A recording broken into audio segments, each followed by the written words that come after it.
La salle de conférence du Conseil congolais des chargeurs a abrité le mardi 19 novembre la cérémonie d'ouverture des travaux de la télé sur le Fonds maritime régional de l'Organisation maritime de l'Afrique centrale, de l'Afrique de l'Ouest et du Centre. Activité placée sous le gide du ministre des Transports, de l'Aviation civile et de la Marine marchande, Honoré Saï. 3 jours durant, ces experts de la communauté maritime, membres de l'Organisation maritime de l'Afrique de l'Ouest et du Centre, plancheront sur plusieurs thématiques en vue de la mise en œuvre du mécanisme du Fonds maritime de l'organisation précité. Le Fonds maritime régional consiste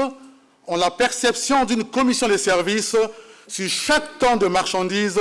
manutentionnées dans les ports des États membres pour générer les ressources adéquates en vue du financement des projets et programmes de l'industrie du transport maritime ainsi que le règlement des contributions au budget de le Maroc. Pour cette année, l'objectif est de permettre une meilleure compréhension du mécanisme du Fonds maritime régional par les responsables des administrations maritimes, des autorités portuaires pour la mise en œuvre harmonieuse basée sur les principes de l'autofinancement et pour le développement économique et social de ce secteur. Cet atelier intègre le soutien financier des programmes et projets nationaux et régionaux de la Maroc. Les transports maritimes sont essentiels pour le développement du commerce international et des échanges par voie maritime afin de garantir l'équilibre des économies des États et l'économie mondiale nécessaire à l'approvisionnement en biens vitaux. Dans cette dynamique, des avancées significatives ont été notées, au nombre desquelles le renforcement des réglementations sur les transports maritimes, les ports et la marine marchande, la participation aux transports maritimes internationaux, la gestion harmonieuse du trafic maritime. Il est entendu que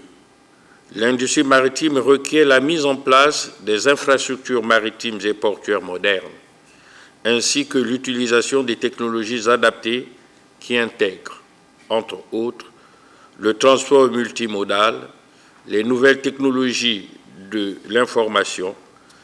les mesures de facilitation, la décarbonisation du secteur maritime, le renouvellement des flottes marchandes vieillissantes, la sécurité alimentaire et énergétique, l'amélioration des investissements pour l'efficacité des opérations portuaires,